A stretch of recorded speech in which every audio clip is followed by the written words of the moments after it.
তো নমস্কার সবাইকে আমার ভালোবাসা ও শুভেচ্ছা। আমি সুজয়। আজ আমি তোমাদের সঙ্গে শেয়ার করতে চাই একটা অনুভূতি, যা শুধু আমার না, আমাদের অনেকেরই গল্প। তোমরা সবাই জানো, গত দুদিন আগে WPSI এর রেজাল্ট দিয়েছে। তো সেখানে আমার স্কোর এসেছিলো 126.5।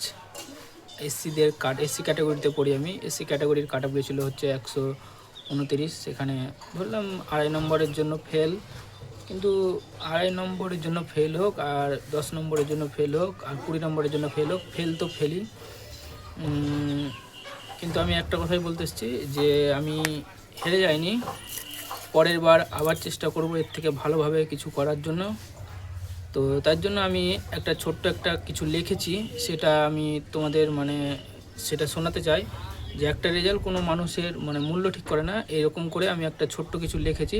তা আমি যেটা লিখেছি সেটা হচ্ছে, নমস্কার জানিয়ে আমি শুরু করছি। আমি যেটা লিখেছি সেটা হচ্ছে মাত্র 3 নম্বরের দূরত্ব।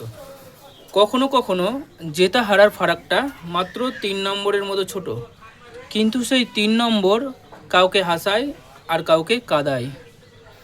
আমি খারাপ ছিলাম না, আমি পরিশ্রমই করেছিলাম, রাত জেগে বই খুলেছিলাম, স্বপ্ন দেখেছিলাম বাবা মায়ের মুখে হাসি ফোটানোর। কিন্তু ভাগ্যটা হয়তো সেই দিন একটু ঘুমিয়ে পড়েছিল। আমার স্কোরটা ছিল 126, কাট অফটা ছিল 129। হয়তো নাম ওঠেনি, কিন্তু মনে রেখো, একটা নম্বর কখনো কারো মেধা মাপে না। হয়তো আমি আজ তালিকায় নেই, কিন্তু আগামীকাল আমি গল্প হব। আমি হেরে যাইনি, আমি শুধু পরের সুযোগটার পথে আছি। কারণ নম্বর নয়, আত্মবিশ্বাস আসল পাশের চাবি। আমার সাথে যারা আজ কেঁদেছে, তোমাদের চোখের জলই একদিন তোমার সাফল্যের রং হবে। বিশ্বাস রাখো, অল্পে থেমে যাওয়া মানেই শেষ নয়, এটা কেবল শুরু।